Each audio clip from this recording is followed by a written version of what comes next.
जिस संबंध के अंदर आप संगतां अज धन गुरु ग्रंथ साहिब महाराज के पावन चरणों विच इकत्र होए हो, जिवें भाई साहब जी ने दसिया है कि महापुरख ब्रह्म ज्ञानी धन बाबा अमरनाथ जी उन्हां दी याद विच प्यारिओ ये समागम उलीके गए। जो सेवक परिवार के गुरु साहब ने कृपा की, अरदास बेनती परिवार की करवान हुई।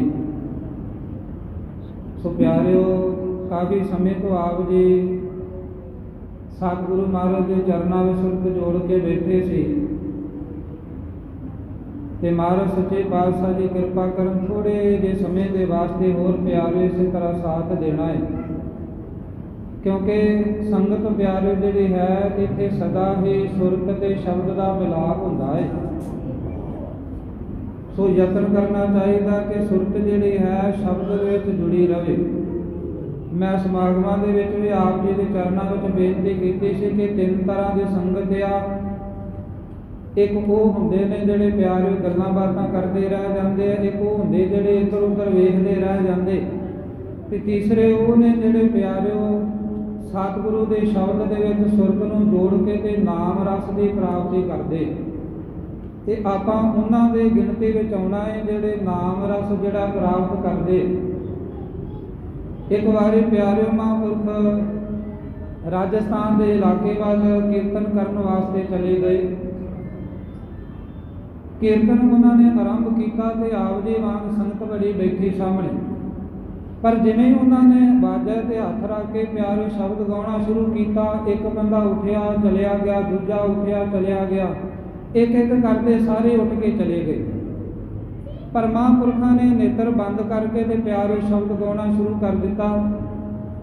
शब्द गाउंदे रहे, विचार करते रहे। जो समाप्ति हुई ना, भोग पिया ते महापुरख की वेखदे एक बीबी जिहड़ी अजे भी संगत विच बैठी होता है, वो कीर्तन सुनती है। बड़े इदां लगा जिवें महापुरखा नूं जापिया कि इन्हें आनंद विच बैठ के कीर्तन सुनिया।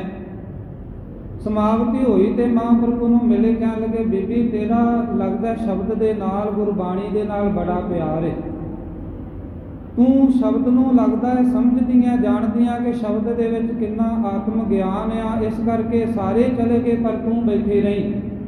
पर प्यारिओ उस बीबी का कोई जवाब की, कहण लगी बाबा शब्द शुब्द दे मैनूं कोई समझ नहीं, आ जिहड़ी दरी ते तू बह के कीर्तन करदा पिया असल विच दरी मेरी है, ते जदों तू समाप्ति करेगा मैं दरी लैके चलना है तां मैं बैठी। सो ये ना होवे प्यार कि मजबूरी करके या किसी वजह के करके आपां बह जाइए। जदों भी संगत विच बैठोगे ना ते गुरु का आ बचन याद करके बैठो कि प्रभ की उस्तत करो संत मीत, सावधान एकाग्र चीत। जदों भी प्रभु की उस्तति विच बहना है, संगत विच बहना है, ते सावधान हो के अपने चित्त नूं एकाग्र करके शब्द दे विच अपनी सुरत नूं टिकाउणा है। क्योंकि सारा दिन पिया है, रात पई आपां गल्लां बातां मारदे रहंदे आ, जीभ थकदी नहीं, कंन जिहड़े ने होर गल्लां सुणदे आ थकदे नहीं। पर प्यारे कम से कम जो संगत विच आण के बह जाइए उदों यतन करिए सिर्फ ते सिर्फ गुरु का शब्द जिहड़ा सानूं सुणे, कन्नां दे राहीं सुणे ते शब्द दे विच सुरत जिहड़ी साडी जुड़ जावे। मैं शब्द पढ़िया प्यारिओ कि उस्तत निंदा नानक जी मैं हंब बुझाई छोड़िया हव किज त्यागी। आपां सारे तकरीबन ये शब्द पढ़ लेने कि उस्तत ते निंदिया नूं मैं छड्ड दिता है, पर प्यारिओ असल दे विच इहनूं त्यागना बड़ा औखा है। जिहड़े महापुरख ने जिन्हां दी याद विच आपां जुड़े बैठे आ ना, ये संत महापुरख एवें नहीं बने प्यारिओ, इन्हां ने उस्तत नूं ते निंदिया नूं अपने नेड़े नहीं आउण दिता। ये नहीं कि उस्तत जिहड़ी है प्यारो वो नेड़े आई तो आ गई, आउण दिता पर निंदिया नहीं आउण दित्ती। कहते ने उस्तत नूं निंदिया नूं दोनों नूं इन्हां ने त्यागया। एक गल याद रखियो प्यारे, जदों किते साडे ते निंदिया का असर हुंदा, जदों किसी ने साडी कोई निंदिया कीती ते आपां उहदे गल पैने जाके कि तूं मेरे बारे फलानी गल किवें कर दित्ती। पर यह निंदिया का कहते असर उसे बंदे ते हुंदा है जिहदे ते उस्तत का असर हो जाता है। जदों कोई साडी वडियाई करे तो आपां तां बड़े उच्चे चले जाते हैं कि मेरी इन्हें वडियाई कर दी, मैं खौरे किन्ना को चंगा। ਬਾਣੀ ਵਿੱਚ ਗੁਰੂ ਸਾਹਿਬ ਕਹਿੰਦੇ, ਜੇ ਕੋ ਏਕ ਕਰੇ ਚੰਗਿਆਈ ਮਨ ਚਿਤ ਬਹੁਤ ਵਫਾਵੇ। ਜਦੋਂ ਕੋਈ ਬੰਦਾ ਇੱਕ ਚੰਗਾ ਕੰਮ ਕਰਦਾ ਤੇ ਮਨ ਵਿੱਚ ਬੜਾ ਸੋਚਦਾ ਕਿ ਭਾਈ ਮੈਂ ਆਹ ਕੰਮ ਕਰ ਦਿੱਤਾ, ਬੜਾ ਵਧੀਆ ਕੰਮ ਕੀਤਾ ਮੈਂ। ਪਰ ਜਿਹੜੇ ਮਹਾਂਪੁਰਖ ਨੇ ਕਹਿੰਦੇ ਨੇ ਉਹ ਉਸਤਤ ਨੂੰ ਆਪਣੇ ਨੇੜੇ ਨਹੀਂ ਆਉਣ ਦਿੰਦੇ। ਜੇਕਰ ਕੋਈ ਕਵੇ ਮਹਾਂਪੁਰਖੋ ਤੁਸੀਂ ਤੇ ਧੰਨ ਹੋ, ਬੜਾ ਜਪ ਤਪ ਕਰਦੇ ਹੋ, ਬੜੀ ਸੇਵਾ ਸਿਮਰਨ, ਤੁਹਾਡੀ ਕਮਾਈ ਬੜੀ ਹੈ, ਉਹ ਪਿਆਰੋ ਇਸ ਗੱਲ ਵੱਲ ਬਹੁਤਾ ਧਿਆਨ ਨਹੀਂ ਦਿੰਦੇ। ਤੇ ਜਦੋਂ ਤੁਸੀਂ ਮਹਾਂਪੁਰਖਾਂ ਕੋਲ ਜਾ ਕੇ ਆਖੋਗੇ ਕੀ ਤੂੰ ਸਾਧੂ ਬਣਿਆ ਫਿਰਦਾ, ਬੜਾ ਨਾਮ ਜਪਦਾ, ਪਖੰਡ ਕਰਦਾ, ਉਹਦੀ ਨਿੰਦਿਆ ਕਰ ਦੋਗੇ, ਉਹਦੇ ਤੇ ਤਾਂ ਵੀ ਤਿਲ ਮਾਤਰ ਵੀ ਅਸਰ ਨਹੀਂ ਹੁੰਦਾ ਸਾਧੂ ਤੇ। ਪਰ ਸਾਡੇ ਸੰਸਾਰੀਆਂ ਵਿੱਚ ਤੇ ਸਾਧੂਆਂ ਦੇ ਵਿੱਚ ਜ਼ਮੀਨ ਅਸਮਾਨ ਦਾ ਅੰਤਰ ਆ। ਮੈਂ ਬੇਸ਼ੱਕ ਪਿਆਰੇ ਮਹਾਂਪੁਰਖਾਂ ਦੀ ਵਡਿਆਈ ਵਿੱਚ ਦੋ ਬੋਲ ਆਪ ਜੀ ਨਾਲ ਸਾਂਝੇ ਕਰ ਰਿਹਾ, ਪਰ ਗੁਰਬਾਣੀ ਵਿੱਚ ਗੁਰੂ ਸਾਹਿਬ ਨੇ ਆਖਿਆ, ਮਹਾਰਾਜ ਕਹਿੰਦੇ ਮੰਨੇ ਕੀ ਗਤ ਕਹੀ ਨਾ ਜਾਏ। ਜਿਹੜਾ ਰੱਬ ਨੂੰ ਮੰਨ ਲੈਂਦਾ ਹੈ ਨਾ, ਬਾਣੀ ਨੂੰ ਮੰਨ ਲੈਂਦਾ, ਉਹਦੀ ਗਤ ਕਹੀ ਨਹੀਂ ਜਾ ਸਕਦੀ। ਅਸੀਂ ਬੇਸ਼ੱਕ ਤੁਹਾਨੂੰ ਦੱਸ ਰਹੇ ਹਾਂ, ਜਾਂ ਤੁਸੀਂ ਵੀ ਪਿਆਰੇ ਬੜੀ ਥਾਵਾਂ ਤੋਂ ਸੁਣਦੇ ਹੋਵੋਗੇ, ਪਰ ਕਹਿੰਦੇ ਕਈ ਜਾਣ ਵਾਲੀ ਨੂੰ, ਉਹ ਇੰਨੀ ਕੁ ਇਹਨਾਂ ਦੀ ਵਡਿਆਈ ਵੱਡੀ ਆ ਮਹਾਂਪੁਰਖਾਂ ਦੀ।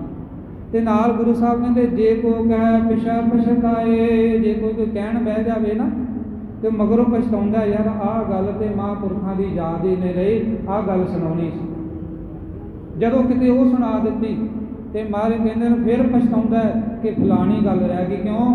ਕਿਉਂਕਿ ਉਹ ਅਭੇਦ ਹੋਏ ਹੁੰਦੇ ਆ ਅਕਾਲ ਪੁਰਖ ਦੇ ਵਿੱਚ। ਤੇ ਗੁਰਬਾਣੀ ਵਿੱਚ ਮਹਾਰਾਜ ਕਹਿੰਦੇ ਬਹੁਤਾ ਕਹੇ ਆ, ਬਹੁਤਾ ਹੋਏ, ਜਿੰਨਾ ਨੂੰ ਬਹੁਤਾ ਕਹੀ ਜਾਵਾਂਗੇ ਨਾ, ਮਹਾਂਪੁਰਖ ਇੰਨੇ ਵੱਡੇ, ਉਹਨਾਂ ਦੀ ਕਮਾਈ ਇੰਨੀ ਵੱਡੀ, ਉਹ ਉਨੀ ਵੱਡੀ ਕਮਾਈ ਹੋਰ ਵੱਧਦੀ ਜਾਂਦੀ ਉਹਨਾਂ ਦੀ। ਮੈਂ ਬੇਨਤੀ ਕਰ ਰਿਹਾ ਸੀ ਕਿ ਉਸਤਤ ਤੇ ਨਿੰਦਾ ਨੂੰ ਨੇੜੇ ਨਹੀਂ ਆਉਣ ਦਿੰਦੇ ਪਿਆਰੇ। ਜਿਨ੍ਹਾਂ ਉਸਤਾਦਾਂ ਤੋਂ ਅਸੀਂ ਪਿਆਰੇ ਕੋਈ ਸਿੱਖਿਆ ਲਈ, ਗੁਰਬਾਣੀ ਵੱਲ ਜੁੜੇ, ਉਹ ਵੀ ਇਹ ਗੱਲ ਸਮਝਾਉਂਦੇ ਹੁੰਦੇ ਸਨ ਜੋ ਮੈਂ ਵਿਚਾਰ ਆਪ ਜੀ ਨਾਲ ਸਾਂਝੀ ਕਰ ਰਿਹਾ ਉਸਤਤ ਤੇ ਨਿੰਦਿਆ ਦੇ ਬਾਰੇ ਵਿੱਚ।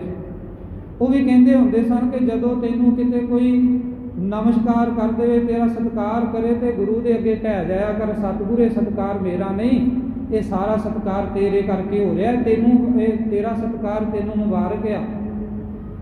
ਪਿਆਰਿਓ, ਸੰਤ ਈਸ਼ਰ ਸਿੰਘ ਜੀ ਮਹਾਂਪੁਰਖ ਹੋਏ ਰਾੜਾ ਸਾਹਿਬ ਵਾਲੇ, ਉਹਨਾਂ ਦੇ ਇੱਕ ਗੜਵਈ ਸੀ। ਉਹਨੇ ਕੀ ਕੀਤਾ ਕਿ ਮਹਾਂਪੁਰਖਾਂ ਵੱਲ ਵੇਖਦਾ ਰਹਿੰਦਾ ਸੀ ਕਿ ਦਿਨ ਚਰਿਆ ਦੀ ਇਹਨਾਂ ਦੀ ਕਿਰਿਆ ਕੀ ਹੈ, ਮਹਾਂਪੁਰਖ ਕੀ ਕੁਝ ਕਰਦੇ ਰਹਿੰਦੇ ਸਾਰਾ ਦਿਨ। ਇੱਕ ਗੱਲ ਉਹਨੇ ਨੋਟ ਕੀਤੀ ਕਿ ਜਦੋਂ ਸੁਖਾਸਣ ਹੋ ਜਾਂਦੇ ਆ ਨਾ, ਸ਼ਾਮ ਨੂੰ ਮਹਾਰਾਜ ਦਾ ਸੁਖਾਸਣ ਹੋ ਜਾਂਦਾ ਸਮਾਪਤੀ ਤੇ ਮਹਾਂਪੁਰਖ ਸੁਖਾਸਣ ਵਾਲੇ ਕਮਰੇ ਵਿੱਚ ਚਲੇ ਜਾਂਦੇ ਨੇ। 1.5 ਘੰਟਾ 2 ਘੰਟਾ ਪਤਾ ਨਹੀਂ ਕੀ ਕਰਦੇ ਨੇ, ਫਿਰ ਚੌਂਕੜਾ ਮਾਰ ਕੇ ਕਿਹੜਾ ਜਾਪ ਕਰਦੇ ਹੋਣਗੇ। ਇੱਕ ਦਿਨ ਇਹਨੇ ਚੋਰੀ ਕਰ ਲਈ। ਕੀ ਕੀਤੀ ਚੋਰੀ? ਕਿ ਮੈਂ ਅੱਜ ਵੇਖਣਾ ਹੈ ਮਹਾਂਪੁਰਖ ਕਰਦੇ ਕੀ ਅੰਦਰ ਜਾ ਕੇ। ਮਨ ਵਿੱਚ ਨਾ ਸਵਾਲ ਸ਼ੰਕਾ ਜਿਹਾ ਪੈਦਾ ਹੋ ਗਿਆ, ਮੈਂ ਵੇਖਾਂ। ਪਰ ਪਿਆਰ, ਜਿਹਦੇ ਨਾਲ ਪਿਆਰ ਹੋਵੇ ਉਹਦੇ ਬਾਰੇ ਕਦੇ ਸ਼ੰਕਾ ਨਾ ਕਰਿਓ, ਸ਼ੱਕ ਕਰੋ ਜੇ ਦੂਸਰ ਹੋਏ। ਜੇ ਇਹਨਾਂ ਵਰਗਾ ਕੋਈ ਦੂਜਾ ਹੋਵੇ ਤੇ ਤਾਂ ਸ਼ੱਕ ਹੋਣਾ ਚਾਹੀਦਾ। ਅਸਲ ਵਿੱਚ ਮਾਰੇ ਕਿਰਪਾ ਕਰਨ, ਡਿੱਠੇ ਸਭੇ ਥਾਵ ਨਹੀਂ ਤੁਧ ਜਿਹਾ। ਤੇਰੇ ਵਰਗਾ ਕੋਈ ਨਹੀਂ ਹੈਗਾ, ਸਾਰੇ ਥਾਂ ਮਾਰੇ। ਗੁਰੂ ਅਰਜਨ ਦੇਵ ਸਾਹਿਬ ਕਹਿੰਦੇ ਅਸੀਂ ਵੇਖ ਲੈ, ਤੇਰੇ ਵਰਗਾ ਕੋਈ ਨਹੀਂ। ਤੇ ਪਿਆਰਿਓ, ਮਹਾਂਪੁਰਖਾਂ ਤੇ ਇਹਨੂੰ ਸ਼ੰਕਾ ਸ਼ੱਕ ਹੋਇਆ ਗੜਵਈ ਨੂੰ, ਤੇ ਇਹਨੇ ਸੋਚਿਆ ਅੱਜ ਮੈਂ ਵੇਖਣਾ ਹੈ ਕਰਦੇ ਕੀ ਅੰਦਰ ਜਾ ਕੇ ਸੁਖਾਸਨਾਂ। ਉਹ ਪਿਆਰਿਓ, ਨਿਤਨੇਮ ਸਮਾਪਤ ਹੋਇਆ, ਸੁਖਾਸਨ ਹੋਏ ਤੇ ਮਹਾਂਪੁਰਖ ਚਲੇ ਗਏ ਅੰਦਰ। ਇਹਨੇ ਨਾ ਝੀਤ ਥਾਣੀ ਬਾਰੀ ਰਹੀ ਨਾ, ਬਾਹਰੋਂ ਦੇ ਇੱਦਾਂ ਦੇਖਣ ਲੱਗ ਪਿਆ ਮਹਾਂਪੁਰਖ ਅੰਦਰ ਕੀ ਕਰਦੇ।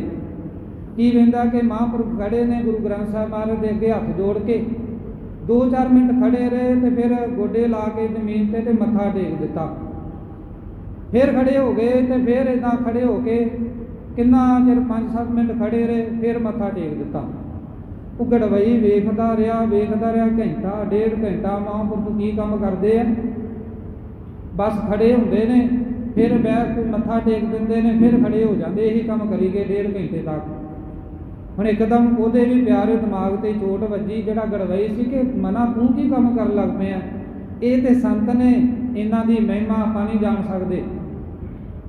ਬ੍ਰਹਮ ਗਿਆਨੀ ਕੀ ਗਤ, ਬ੍ਰਹਮ ਗਿਆਨੀ ਜਾਣੈ ਮੈਂ, ਤੇ ਇਹਨਾਂ ਦਾ ਗੜਵਈਆਂ ਮੈਂ ਨਹੀਂ ਜਾਣ ਸਕਦਾ ਮਹਾਂਪੁਰਖ ਕੀ ਕੰਮ ਕਰਦੇ ਪਏ ਨੇ।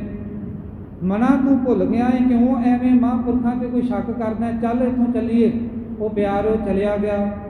ਥੋੜੇ ਚਿਰ ਬਾਅਦ ਮਹਾਂਪੁਰਖ ਵੀ ਘੰਟੇ 1.5 ਬਾਅਦ ਜਦੋਂ ਬਾਹਰ ਆ ਗਏ, ਰਾਤ ਸੌਂ ਕੇ ਆਰਾਮ ਕੀਤਾ। ਤੇ ਦਿਨੇ ਜਦੋਂ ਸਮਾਗਮਾਂ ਤੇ ਜਾਣਾ ਸੀ ਨਾ, ਮਹਾਂਪੁਰਖ ਅੱਗੇ ਬੈਠੇ ਨੇ ਤੇ ਗੜਵਈ ਪਿੱਛੇ ਗੱਡੀ 'ਚ ਬੈਠਾ ਪਿਆ ਮਹਾਂਪੁਰਖਾਂ ਦੀ ਕਾਰ ਵਿੱਚ।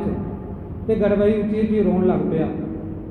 ਰੋਂਦਾ ਤੇ ਅਥਰੂ ਕੇਰਨ ਲੱਗ ਪਿਆ। ਮਹਾਂਪੁਰਖਾਂ ਨੂੰ ਮਹਾਂਪੁਰਖ ਅੰਤਰਜਾਮੀ ਸੀ, ਜਾਣਦੇ ਸੀ ਸਾਰਾ ਕੁਝ। ਉਹਨਾਂ ਨੂੰ ਪਤਾ ਲੱਗ ਗਿਆ ਤੇ ਰੋਣ ਦੀ ਵਜ੍ਹਾ ਕੀ, ਆਪਾਂ ਆਣ ਕੇ ਅਰਦਾਸਾਂ ਬੇਸ਼ੱਕ ਕਰਦੇ ਆ, ਕਰਨੀਆਂ ਵੀ ਚਾਹੀਦੀਆਂ ਚਲੋ, ਕਿਉਂਕਿ ਛੋਟਾ ਬੱਚਾ ਨਾ ਪਿਆਰਿਓ ਜਿਹੜਾ ਉਹ ਰੋਂਦਾ ਏ, ਬੜਾ ਕੁਝ ਮੰਗਦਾ ਮਾਂ ਪਿਓ ਕੋਲੋਂ, ਤੇ ਜੇ ਉਹ ਨਾ ਵੀ ਮੰਗੇ ਮਾਂ ਪਿਓ ਤਾਂ ਵੀ ਲੈ ਕੇ ਦੇ ਦਿੰਦੇ। ਆਪਾਂ ਇਹਨਾਂ ਦੇ ਬੱਚੇ ਆ, ਇਹਨਾਂ ਕੋਲੋਂ ਅਰਦਾਸਾਂ ਬੇਨਤੀਆਂ ਕਰਕੇ ਮੰਗਦੇ ਆ, ਪਰ ਇੱਕ ਗੱਲ ਯਾਦ ਰੱਖਿਓ, ਬਿਨ ਬੋਲਿਆਂ ਸਭ ਕੁਝ ਜਾਣਦਾ। ਇਹ ਬਿਨਾਂ ਬੋਲਿਆਂ ਵੀ ਸਭ ਕੁਝ ਜਾਣ ਲੈਂਦਾ। ਜੇ ਆਪਾਂ ਨਾ ਵੀ ਮੰਗਾਂਗੇ ਤਾਂ ਵੀ ਇਹਨੂੰ ਪਤਾ ਕੀ ਦੇਣਾ ਹੈ ਆਪਣੇ ਬੱਚੇ ਨੂੰ। ਮਹਾਂਪੁਰਖ ਅੰਤਰਜਾਮੀ ਸੀ, ਉਹਨਾਂ ਨੇ ਜਾਣ ਲਿਆ ਕਿ ਰੋਂਦਾ ਕਿਉਂ, ਵਜ੍ਹਾ ਕੀ ਹੈ। ਪਿਆਰੇ ਜਦੋਂ ਰੋਂਦਾ ਤੇ ਮਹਾਂਪੁਰਖ ਕਹਿਣ ਲੱਗੇ ਬਸ ਕਰ, ਹੁਣ ਚੁੱਪ ਕਰ ਜਾ, ਜਿਹੜਾ ਕੰਮ ਤੂੰ ਕਰਨਾ ਸੀ ਉਹ ਤੇ ਰਾਤ ਕਰ ਲਿਆ, ਹੁਣ ਚੁੱਪ ਕਰ ਜਾ, ਜੋ ਹੋ ਗਿਆ ਰਾਤ ਗਈ ਤੇ ਬਾਤ ਗਈ, ਚੁੱਪ ਕਰ। ਆਖਣ ਲੱਗਾ ਮਹਾਂਪੁਰਖੋ ਤੁਸੀਂ ਅੰਤਰਜਾਮੀ, ਤੁਹਾਨੂੰ ਸਭ ਕੁਝ ਪਤਾ ਹੈ ਕਿ ਮੈਂ ਰੋਂਦਾ ਕਿਉਂ ਹਾਂ ਜਾਂ ਰਾਤ ਕੀ ਕੁਝ ਬੀਤਿਆ ਹੈ, ਤੁਹਾਨੂੰ ਸਭ ਕੁਝ ਪਤਾ, ਤੁਸੀਂ ਅੰਤਰਜਾਮੀ ਹੋ। ਚਲੋ ਇੱਕ ਕਿਰਪਾ ਕਰ ਦਿਓ, ਹੁਣ ਦੱਸ ਦਿਓ ਕਿ ਰਾਤ ਤੁਸੀਂ 1.5 ਘੰਟਾ 2 ਘੰਟੇ ਸੁਖਾਸਨਾਂ ਵਾਲੇ ਕਮਰੇ ਵਿੱਚ ਗੁਰੂ ਗ੍ਰੰਥ ਸਾਹਿਬ ਜੀ ਦੇ ਕੋਲ ਕੀ ਕਰਦੇ ਰਹੇ। ਮੇਰੇ ਸਮਝ ਨਹੀਂ ਆਈ ਗੱਲ। ਤੇ ਮਹਾਂਪੁਰਖ ਕਹਿਣ ਲੱਗੇ ਪਿਆਰਿਆ ਗੱਲ ਇਹ ਹੈ ਕਿ ਅਸੀਂ ਸਾਰਾ ਦਿਨ ਅੱਜ ਸੰਗਤ ਵਿੱਚ ਵਿਚਰਨਾ। ਕਈਆਂ ਨੇ ਆਣ ਕੇ ਧੱਕੇ ਨਾਲ ਸਾਡੇ ਪੈਰਾਂ ਨੂੰ ਹੱਥ ਲਾ ਦੇਣਾ, ਕਈਆਂ ਨੇ ਧੰਨ ਧੰਨ ਕਹਿਣਾ ਸਾਨੂੰ, ਕਈਆਂ ਨੇ ਹੱਥ ਜੋੜਨੇ, ਮੱਥੇ ਟੇਕ ਦੇਣੇ ਨੇ, ਕਈ ਮਨਾ ਕਰਦਿਆਂ ਵੀ ਹੱਥ ਜੋੜਨੇ ਨੇ ਕਈਆਂ ਨੇ। ਸਾਡਾ ਬੜਾ ਸਤਿਕਾਰ ਹੋਣਾ, ਬੜੀ ਲੋਕਾਂ ਨੇ ਉਸਤਤ ਕਰਨੀ ਹੈ, ਪਰ ਇਹ ਸਾਰੀ ਵਡਿਆਈ ਜਿਹੜੀ ਆ ਸ਼ਾਮ ਨੂੰ ਮੈਂ ਗੁਰੂ ਗ੍ਰੰਥ ਸਾਹਿਬ ਜੀ ਦੇ ਕੋਲ ਜਾ ਕੇ ਅਰਦਾਸਾਂ ਵਾਰ-ਵਾਰ ਕਰਦਾ, ਸਤਿਗੁਰੂ ਫਲਾਣੇ ਨੇ ਮੱਥਾ ਟੇਕਿਆ, ਫਲਾਣੇ ਨੇ ਮੇਰੀ ਉਸਤਤ ਕੀਤੀ, ਆ ਸੰਭੋ ਤੁਹਾਡੀ ਆ ਵਡਿਆਈ ਸਾਰੀ। ਇਹ ਉਸਤਤ ਮੇਰੀ ਨਹੀਂ, ਇਹ ਤੁਹਾਡੀ ਮਹਿਮਾ ਹੈ। ਜੇਕਰ ਕੋਈ ਨਮਸਕਾਰ ਕਰ ਰਿਹਾ ਤੁਹਾਨੂੰ ਨਮਸਕਾਰ, ਮੈਂ ਸਾਰੀਆਂ ਨਮਸਕਾਰਾਂ ਸਾਰੀਆਂ ਵਡਿਆਈਆਂ ਜਾ ਕੇ ਮਹਾਂਪੁਰਖ ਗੁਰੂ ਗ੍ਰੰਥ ਸਾਹਿਬ ਮਹਾਰਾਜ ਨੂੰ ਵਾਪਸ ਦੇ ਦਿੰਦਾ ਵਾ ਕਿ ਕਿਤੇ ਇਹਨਾਂ ਦਾ ਅਸਰ ਮੇਰੇ ਉੱਪਰ ਨਾ ਹੋ ਜਾਵੇ, ਇਹ ਉਸਤਤੀ ਦਾ ਅਸਰ ਮੇਰੇ ਤੇ ਨਾ ਹੋ ਜਾਵੇ। ਇਸ ਕਰਕੇ ਮੈਂ ਸਾਰਾ ਕੁਝ ਗੁਰੂ ਗ੍ਰੰਥ ਸਾਹਿਬ ਮਹਾਰਾਜ ਨੂੰ ਦੇ ਆਉਂਦਾ। ਤੇ ਸੱਚ ਜਾਣਿਓ ਪਿਆਰੇ, ਜਦੋਂ ਉਸਤਤ ਦਾ ਅਸਰ ਨਹੀਂ ਨਾ ਹੁੰਦਾ ਤੇ ਨਿੰਦਿਆ ਦਾ ਵੀ ਕੋਈ ਅਸਰ ਨਹੀਂ ਹੁੰਦਾ ਮਹਾਂਪੁਰਖਾਂ ਤੇ। ਇੱਕ ਨਾ ਇਹਨਾਂ ਹੀ ਮਹਾਂਪੁਰਖਾਂ ਦੇ ਬਾਰੇ ਵਿੱਚ ਪਿਆਰਿਓ ਬੰਦਾ ਨਾ ਪਿੰਡ ਦੇ ਵਿੱਚ ਕਈ ਤਰ੍ਹਾਂ ਦੀਆਂ ਗੱਲਾਂ ਕਰਨ ਲੱਗ ਪਿਆ। ਜੇ ਫਲਾਣਾ ਬਾਬਾ ਜਿਹੜਾ ਬੱਚੇ ਵੰਡਦਾ, ਬੇਔਲਾਦਿਆਂ ਨੂੰ ਔਲਾਦਾਂ ਦਿੰਦਾ, ਤਵੇ ਜਿੱਦਾਂ ਲਾਉਂਦੇ ਨਾ ਇੱਦਾਂ ਬੜੀਆਂ ਲਾ ਲਾ ਕੇ ਗੱਲਾਂ ਕਰਦਾ। ਇੱਥੋਂ ਤੱਕ ਉਹਦੀ ਹਿੰਮਤ ਪੈ ਗਈ ਮਹਾਂਪੁਰਖਾਂ ਦੇ ਬਾਰੇ ਨਾ ਪੋਸਟਰ ਛਪਵਾ ਕੇ ਕੰਧਾਂ 'ਤੇ ਲਾਉਣ ਲੱਗ ਪਿਆ, ਜੀ ਫਲਾਣਾ ਸਾਧੂ ਫਲਾਣਾ ਬ੍ਰਹਮ ਗਿਆਨੀ ਜਾਓ ਉਹਦੇ ਕੋਲ। ਗੜਵਈ ਨੇ ਸਿੱਖਾਂ ਨੇ ਦੱਸਿਆ ਜਾ ਕੇ ਮਹਾਂਪੁਰਖੋ ਫਲਾਣਾ ਬੰਦਾ ਤੁਹਾਡੀ ਬੜੀ ਨਿੰਦਿਆ ਕਰਦਾ। ਇੱਥੋਂ ਤੱਕ ਪੋਸਟਰ ਵੀ ਲਾਈ ਜਾਂਦਾ ਕੰਧਾਂ ਦੇ ਉੱਪਰ ਤੁਹਾਡੇ ਬਾਰੇ ਵਿੱਚ। ਮਹਾਂਪੁਰਖ ਕਹਿਣ ਲੱਗੇ ਤੂੰ ਕਿਉਂ ਘਬਰਾਉਂਦਾ, ਸਾਡਾ ਪ੍ਰਚਾਰ ਕਰਦਾ ਕਰੀ ਜਾਣ ਦੇ, ਤੂੰ ਧਿਆਨ ਨਾ ਦਿਆ ਕਰ ਨਿੰਦਾ ਉਸਤਤ ਵੱਲ। ਇੱਕ ਦਿਨ ਫਿਰ ਪਿਆਰਿਓ ਕਹਿੰਦੇ ਮਹਾਂਪੁਰਖ ਗੱਡੀ ਵਿੱਚ ਜਾਂਦੇ ਸਨ, ਉਹੀ ਬੰਦਾ ਜਿਹੜਾ ਨਿੰਦਿਆ ਕਰਦਾ ਸੀ ਪੋਸਟਰ ਲਾਉਂਦਾ, ਸਾਈਕਲ ਤੇ ਜਾਂਦਾ ਹੈ, ਸਾਈਕਲ ਤੇ ਤੁਰ ਕੇ ਜਾਂਦਾ ਨਾਲ ਨਾਲ ਪਸੀਨੇ ਨਾਲ ਭਿੱਜਿਆ ਹੋਇਆ। ਮਹਾਂਪੁਰਖਾਂ ਗੱਡੀ ਰੁਕਵਾਈ, ਉਹਨੂੰ ਉਹਦੇ ਕੋਲ ਗਏ ਤੇ ਉਹਨੂੰ ਆਵਾਜ਼ ਮਾਰੀ, ਉਹ ਇੱਕਦਮ ਕੰਬ ਗਿਆ ਕਿ ਉਹੀ ਮਹਾਂਪੁਰਖ ਆ ਗਏ ਜਿਨ੍ਹਾਂ ਦੇ ਮੈਂ ਨਿੰਦਿਆ ਕਰਦਾ ਪਿਆ, ਜਿਨ੍ਹਾਂ ਨੇ ਮੈਂ ਪੋਸਟਰ ਲਾਉਣਾ ਪਿਆ। ਇੱਕਦਮ ਪਿਆਰਿਓ ਕੰਬ ਗਿਆ, ਪਰ ਮਹਾਂਪੁਰਖਾਂ ਨੇ ਉਹਨੂੰ ਇੰਨੀ ਗੱਲ ਆਖੀ, ਕਹਿਣ ਲੱਗੇ ਤੂੰ ਮੇਰੇ ਨਾਲ ਚੱਲ ਗੱਡੀ ਵਿੱਚ ਬਹਿ, ਜਿੱਥੇ ਤੇਰਾ ਦਿਲ ਕਰਦਾ ਪੋਸਟਰ ਲਾਉਣ ਨੂੰ ਸਾਡੇ ਨਾਲ ਬਹਿ, ਅਸੀਂ ਉੱਥੇ ਉੱਥੇ ਗੱਡੀ ਲੈ ਜਾਵਾਂਗੇ। ਬੜਾ ਹੈਰਾਨ ਹੋਇਆ ਕਿ ਮੈਂ ਤੇ ਇਹਨਾਂ ਦੀ ਨਿੰਦਿਆ ਕਰਦਾ ਸਾਂ, ਮੈਂ ਤੇ ਇਹਨਾਂ ਦਾ ਗਲਤ ਪ੍ਰਚਾਰ ਜਿਹੜਾ ਪੋਸਟਰ ਲਾ ਲਾ ਕੇ ਕਰਦਾ ਪਿਆ ਸਾਂ, ਪਰ ਇਹਨਾਂ ਤੇ ਇਸ ਚੀਜ਼ ਦਾ ਕੋਈ ਅਸਰ ਨਹੀਂ ਹੋਇਆ। ਨਾਲ ਬਹਿ ਗਿਆ ਪਿਆਰੇ ਗੱਡੀ ਵਿੱਚ, ਤੇ ਮਹਾਂਪੁਰਖਾਂ ਦੇ ਕੋਲ ਬਹਿਣ ਦੇ ਨਾਲ ਹੀ ਪਿਆਰੇ ਔਰਾ ਜਿਹੜਾ ਏ ਉੱਥੋਂ ਦਾ ਇੱਦਾਂ ਦਾ ਹੁੰਦਾ, ਮਹਾਂਪੁਰਖਾਂ ਦੇ ਨੇੜੇ ਨੇੜੇ ਜਿਹੜਾ ਬਹਿ ਜਾਏਗਾ ਉਹਦੇ ਤੇ ਵੀ ਉਹਨਾਂ ਦੇ ਸੁਭਾਅ ਦਾ ਅਸਰ ਜਿਹੜਾ ਹੋਣਾ ਸ਼ੁਰੂ ਹੋ ਜਾਂਦਾ। ਉਹ ਜਿਹੜਾ ਮਹਾਂਪੁਰਖਾਂ ਬਾਰੇ ਬੜਾ ਮਾੜਾ ਬੋਲਦਾ ਸੀ, ਅੱਜ ਪਿਆਰੋ ਐਸਾ ਦਿਨ ਆ ਗਿਆ ਉਹ ਖੁਦ ਹੀ ਸੰਤਾਂ ਕੋਲ ਬਹਿ ਕੇ ਖੁਦ ਹੀ ਸੰਤ ਬਣ ਗਿਆ। ਮਹਾਂਪੁਰਖਾਂ ਨੇ ਉਹਨੂੰ ਵੀ ਆਪਣੇ ਵਰਗਾ ਬਣਾ ਲਿਆ ਪਿਆਰਿਓ।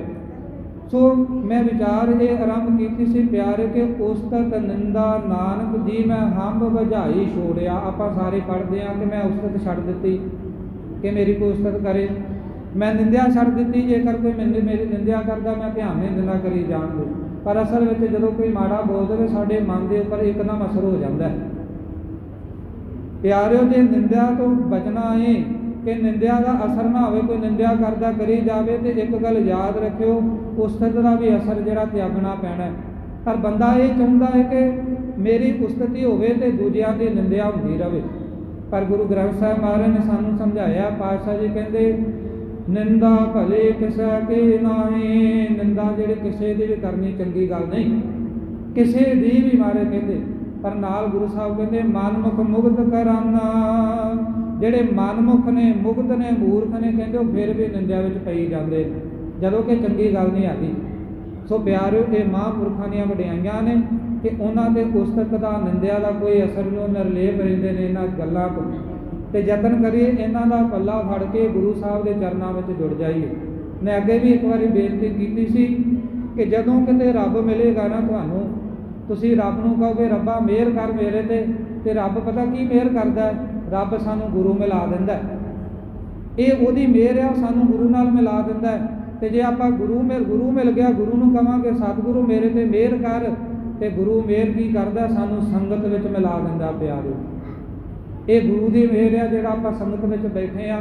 ਇਹ ਸੰਤਾਂ ਦੀ ਕਿਰਪਾ ਹੈ ਜਿਹੜਾ ਆਪਾਂ ਸੰਗਤ ਵਿੱਚ ਬਹਿ ਕੇ ਕੁਝ ਪਲ ਪਿਆਰੇ ਸ਼ਬਦ ਦੇ ਵਿੱਚ ਸੁਰਤ ਨੂੰ ਜੋੜਨ ਦਾ ਯਤਨ ਕਰ ਰਹੇ। ਸੋ ਯਤਨ ਕਰੋ, ਜਿੰਨਾ ਸਮਾਂ ਸੰਗਤ ਕਰਦੇ ਹੋ ਸੁਰਤ ਜਿਹੜੀ ਹੈ ਸ਼ਬਦ ਵਿੱਚ ਜੁੜੇ।